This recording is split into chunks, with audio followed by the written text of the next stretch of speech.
Welcome, lovely people. Today we are here because we have received a producer's letter that we are going to read through together.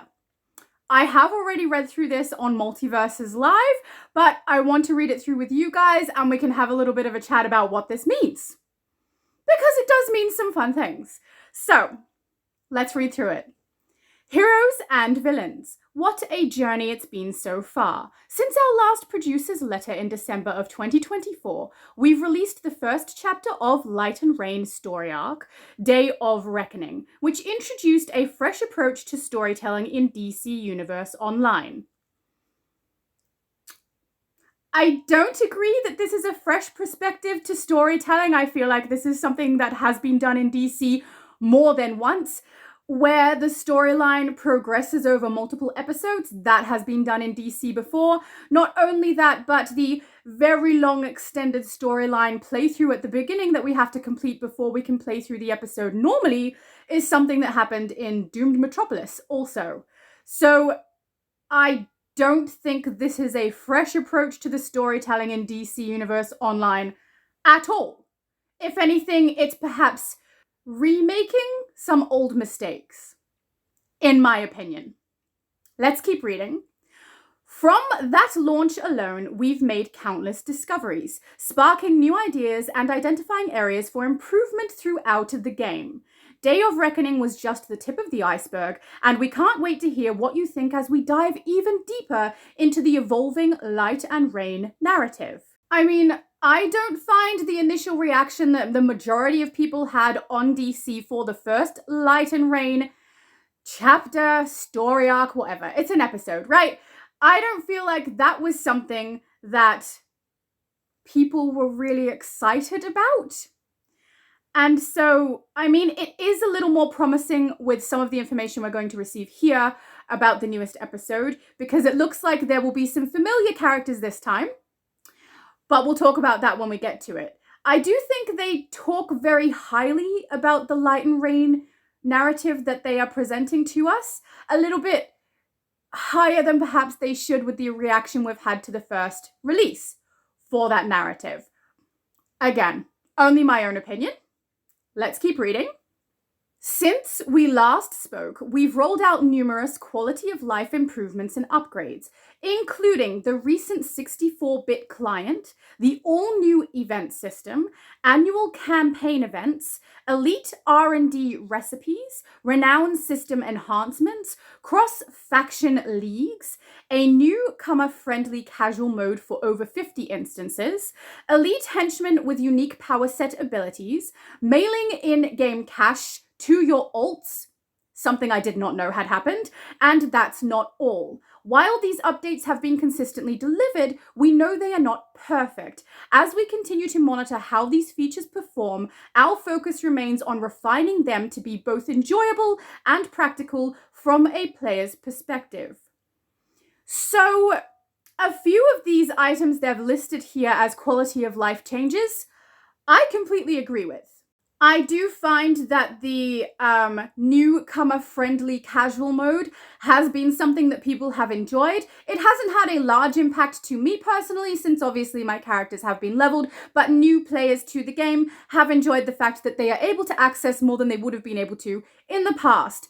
Don't mind that at all, I've got no issue, and it does seem to be more of a positive than a negative impact for most people who play, which is great. The cross-faction leagues is something people got very, very excited about. I also am planning to have a cross-faction league on my EU server, but at this stage, not being able to group our characters together in that league because we're two different factions is rather frustrating. But again, this is something they have addressed later on in this particular letter. It does seem like some of the things that they are praising about what they've done are neither really here nor there for me. Like the annual campaign event. I get what they're doing. I understand that they used to do it on Star Trek Online. I can see how it would keep people coming back to the game to try and play through this content to reap the rewards.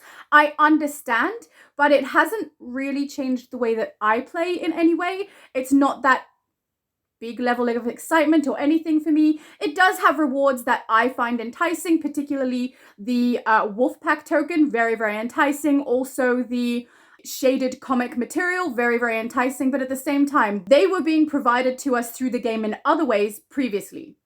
So it's just a change from one way to another way that hasn't changed the way that I play. Though I do think it probably has impacted the way other people play.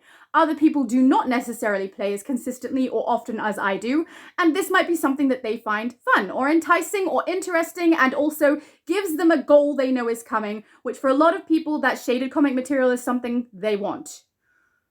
Same with the Wolfpack token. That thing is expensive, so I understand.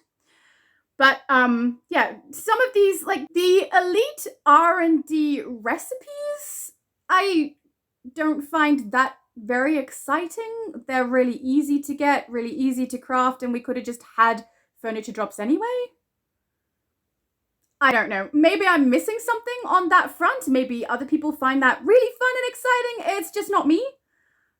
They're okay. If the furniture items was something I really, really wanted, I don't know that the fact that I have to craft them entices me to play it anymore. In fact, it's more of a deterrent.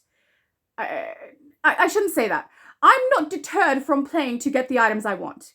But I would be more likely to go, oh, that's a random drop that I could receive in the game. All right, I'll play through until I get it. Awesome. This, my reaction, and it might just be my reaction and no one else's, who knows. I go, oh, you have to get it and then you have to craft it and that's going to take longer. Now I can't be bothered. That's kind of how I feel about it. It seems like extra steps for no reason to me. But that might not be the case for everyone. Fair enough. I also do think they have had quite mixed results on the Renown system enhancements. So I personally am more than happy for people to receive Renown. I don't care if you play Elite, don't play Elite. It doesn't affect me in any negative way if other people get to have Elite gear. Right? I'm not fussed, but I know some people don't necessarily react the same way to that situation as I do, and the results are a little more mixed rather than all of us kind of agreeing on that one. So I am perfectly fine with the Renown system being the way that they have changed it, but I was also perfectly fine with it before. I'm not fussed either way. So some of the things that they say are improvements and upgrades, maybe they are for other people. For me, some of them are just, okay. But that is just my own opinion. I'm sure other people do hold different opinions on some of these things. In fact, I'm 100% aware some people hold a difference of opinion on the Renown, particularly. Let's keep reading. We can't thank you enough for playing and genuinely enjoying the new updates. Thank you for being part of this journey. We have so much more to share with you all. And now for what's to come. This is the fun part. Alongside the team's ongoing work on the next adventurous chapter of Light and Rain, a multitude of new developments are in the works. Some will arrive sooner than others, but all are designed to enhance your experience and bring more fun to the game. To start with, we're thrilled to be expanding one of the game's biggest systems, artifacts. We'll be sharing more details as the feature gets closer to launch, but the headline here is that we'll be opening 2 additional artifact slots, increasing the total to 5. This is something I think everyone is going to be excited about. Right? That is a good bit of fun. It is smart for the player and it is smart for the devs because it is going to be giving us something we can absolutely get on board with. Having more artifacts is more fun for all of us. We have some things to do. Build them up. Find the best ones that work in conjunction with each other in a group of 5. Right? It's gonna be fun, in my opinion, and I think for the majority of players, this is good news. And it's smart for the developers because this is something that is very, very enticing for people to put money into the game, right? People are more likely to purchase the Wolfpack token. People are more likely to purchase items to level their artifacts, particularly with the campaign that they are running.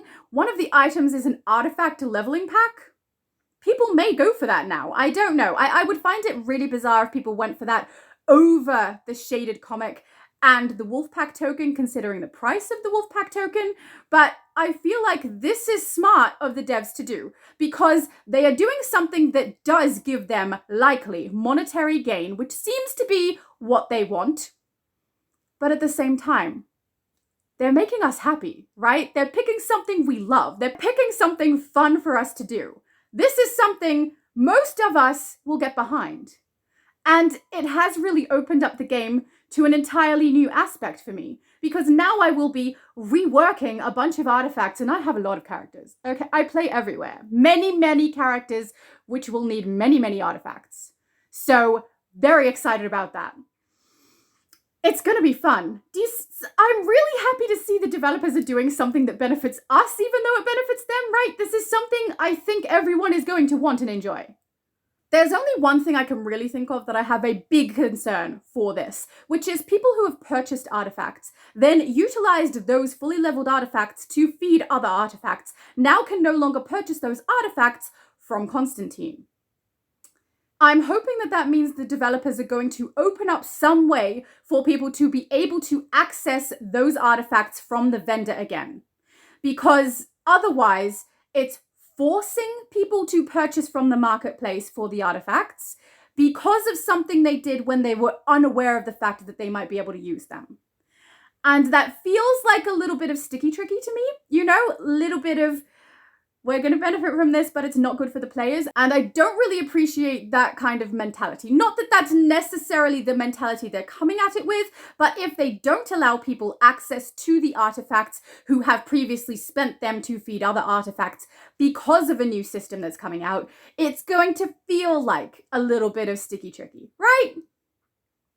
So I hope, I really, really hope the developers make it possible for people who have played the game and spent their artifacts to put into other artifacts to level them, make it possible for them to access them somehow from, hopefully, Constantine again. Otherwise, for me, this will not impact me. I have saved all my artifacts. I don't ever feed one into another. I have partially leveled ones sitting there that I don't touch that now I will be touching. That sounds bad. It's too late. I've said it now. We're stuck with it. But for many, many other people, this could be a problem. So I really hope the developers have a way to get around that, other than people purchasing packs from the marketplace to be able to get the artifacts, because that would really, really suck and be a very, very obvious money grab, in my opinion. Let's read on. Also, when this was released during Multiverses Live, I'm sitting there while we're trying to do the live, checking comments and things, running through my characters, trying to work out what artifacts I'm going to combine together to make kick-butt characters. And I've worked them out. For most of my tanks, I know what I'm doing. Let's read on. Next, we are enhancing the impact allies have in battle. Currently, allies behave like a smart bomb, and they are sometimes gone before you even see them. With our upcoming changes, you can expect them to stick around for much longer, fighting by your side and making a meaningful difference in your heroic or villainous deeds. Other stuff we're working on includes private matches, no more looking for one then drop, game chat recruitment. This feature will bypass the minimum group size requirements for duos, alerts, raids, and allow you to create a group and go chase those feats. Want to test your might and solo a duo? Have at it. Grab a few buds and take on a raid, by all means. With cross-faction leagues in the can, we're now investigating cross-faction grouping and hope to deliver this feature in the coming months. So all of these changes sound awesome to me. So we're going to have allies who will stick around longer in battle and assist our characters. Love that. Very helpful. It's something people have wanted for a while. I wanted it from the first time I started playing with the allies. I'm really happy to see that that's coming. Also, the private matches, or so they're calling them, where we're able to go into duos, alerts, and raids with different numbers from what is standard in order to complete them. Also something people have been asking for an extended period of time, and I'm very, very happy to see that they are going to be doing that. I am so much looking forward to it. I really, really love being able to go in and do things, whether we have a full group or not. I think that's really good fun and a very, very nice change.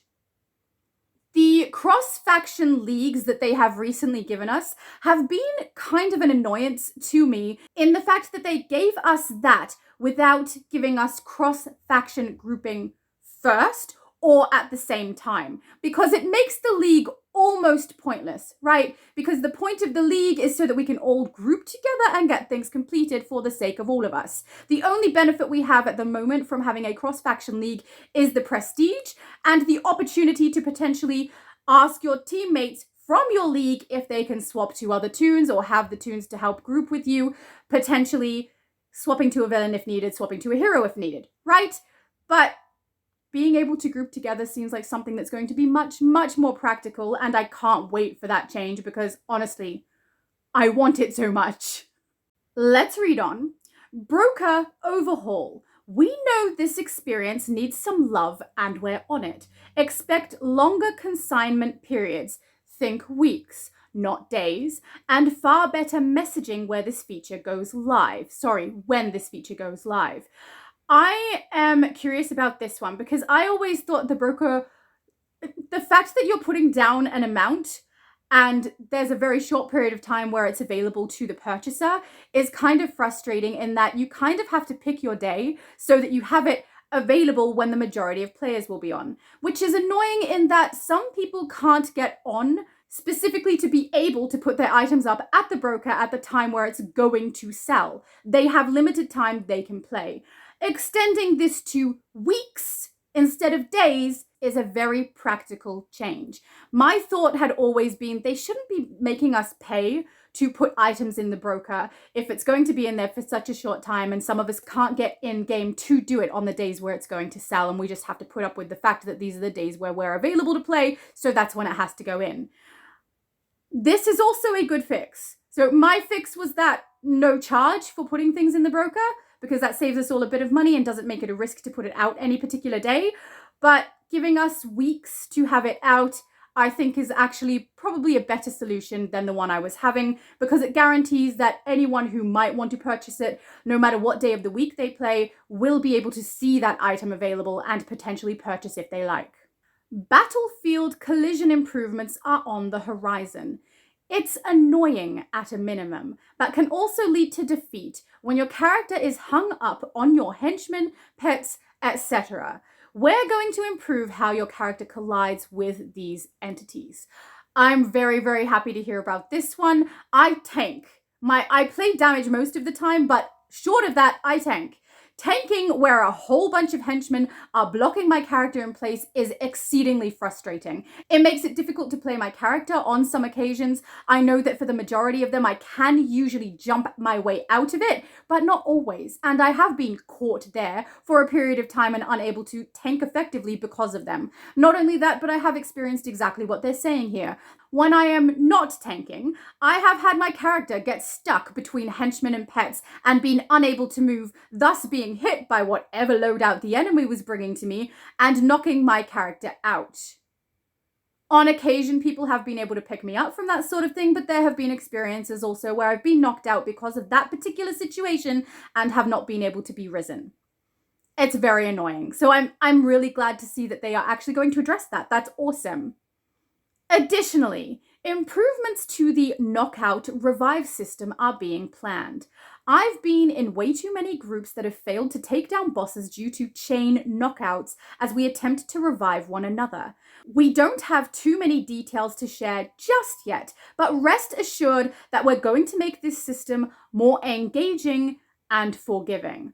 So I'm really happy to hear about this one too. I know that some people may not react the same way as I do for this particular one, because some people like there to be a level of difficulty, right?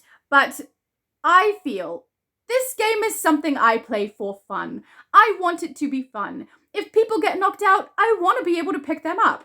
And knowing that it will become a little more forgiving in this area is something I'm really pleased to see, because I am notorious for picking people up and getting my character knocked out when that happens just because I want to pick up and don't really think about my own character's knockout.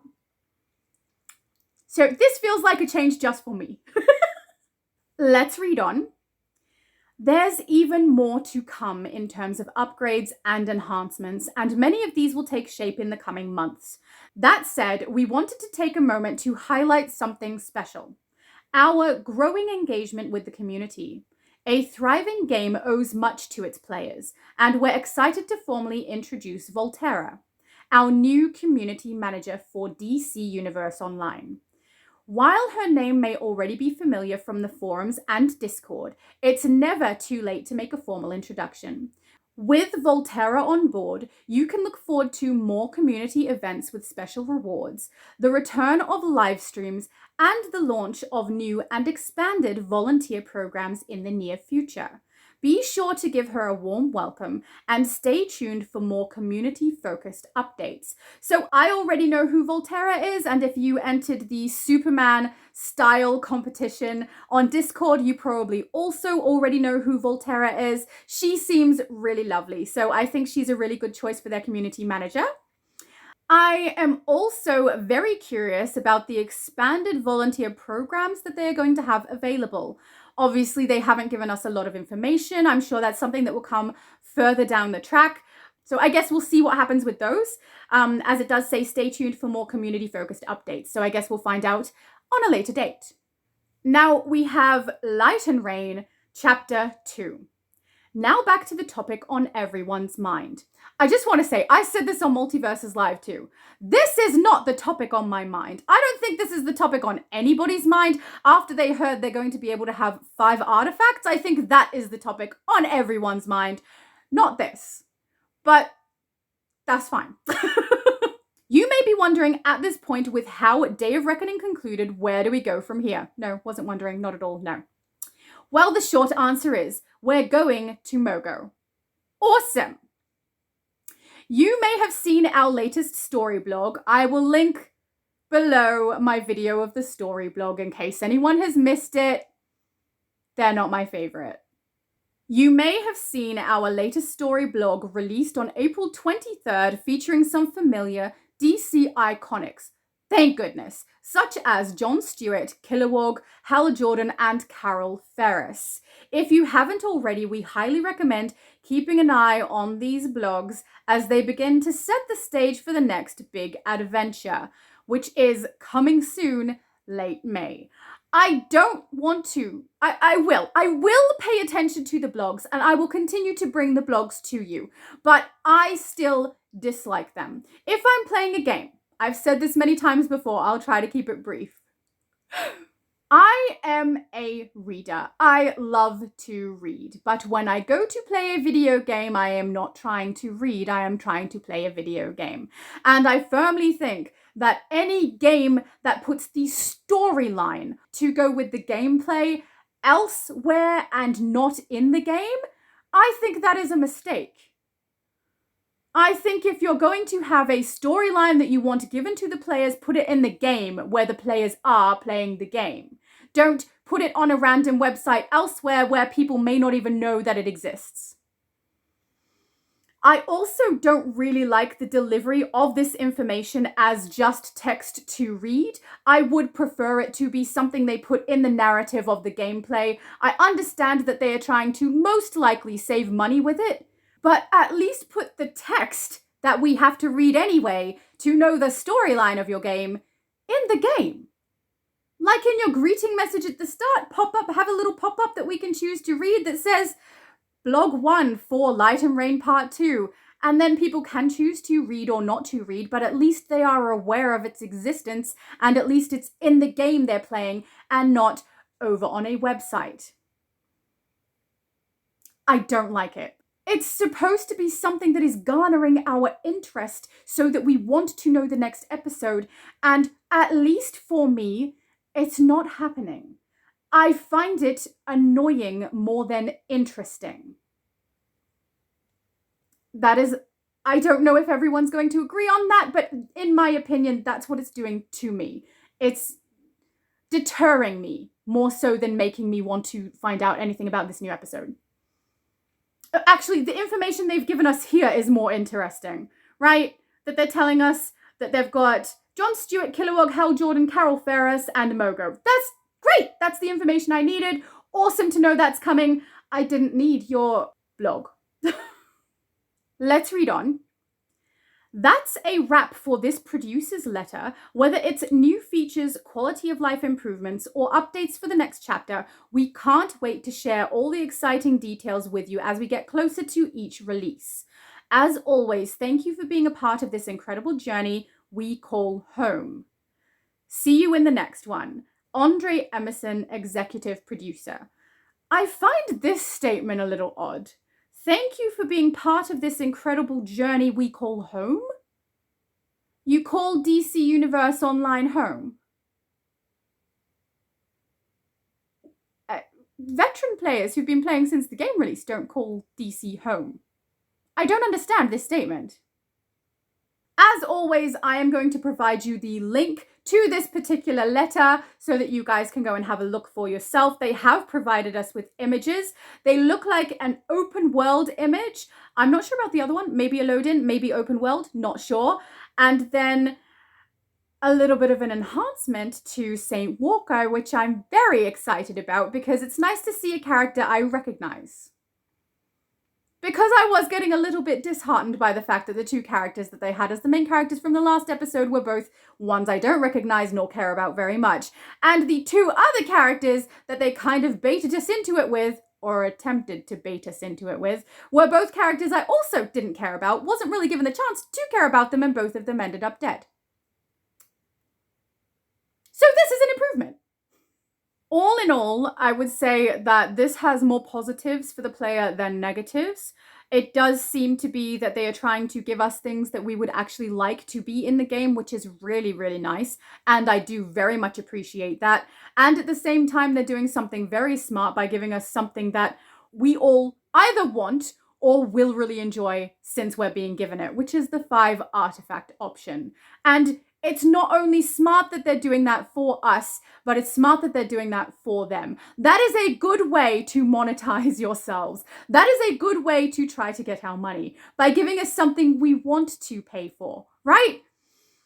I can see this going well, I think. I do think that incorporating 5 artifacts into our builds is going to be so much fun. Multiverse, I believe, suggested that perhaps this was a potential way of combating artifact swapping. I don't personally know anything about that. I also think that that was potentially Multiverse just speculating, but I thought I would mention it also because it's an interesting thought. Personally, I don't think that this particular change is going to combat that. I also find the artifact swapping issue somewhat baffling because if we're grouped together and doing something together, I could not care less what benefits my teammates have because they're on my team and we're working together. The only time that I would see artifact swapping as being some kind of an issue would be PvP. But I know that I hold an opinion on this that is not the majority. So I do think that the highlight of this letter is definitely the 5 artifacts. I think that that is something that everyone is going to be able to get on board with. I do think that's something that's going to be really fun for people to start messing with their artifact stacks and see what they can get to work together really well. I already know what I'm doing for some. I'm sure a lot of other people will hear this information and be like, oh, and start rattling around in their brain what exactly they're going to be putting on their characters. And I feel like this is going to be fun. It's so much fun, right? I'm excited about that. I think that's going to be enjoyable. So hopefully we continue to see things changing in a way that the player base would actually like, because for the majority of this letter, I'm kind of impressed. I think their choices are smart. I think having a community manager is really, really smart. Also, it's actually something I said on one of Multiverses Live, that they should have somebody who is the face of DC that we can interact with, and this is what they're giving us. So I appreciate that. Also, it does seem like everything they've said here is pretty good. I really do like the information that we're receiving here. It seems like they're listening to what the players actually want. I also very much prefer the section that says Light and Rain Chapter 2, the information that's given to us there, more than the blog. I like that they just say, hey, you may be wondering at this point how Day of Reckoning concluded. Where do we go? Well, you'll see that there are iconics such as Jon Stewart, Kilowog, Hal Jordan, Carol Ferris, and we're going to be on Mogo. That's all the information I needed. I don't need that blog. Does anybody? Anyway, guys, please do let me know your thoughts, because there are a lot of different points in here, a lot of different ideas about what they want to do, a lot of things that seem like they're going to be quite positive for the player base, and I appreciate those things. But I would like to know if anyone opposes my views on some of these, has other suggestions or ideas of what these things might mean, because some of them are a little vague, and also I'm curious what people are going to be doing for their artifacts. So if you guys feel like sharing, I'll share mine if you share yours. Anyway, guys, I hope you all have a good one. In the fact that they gave us that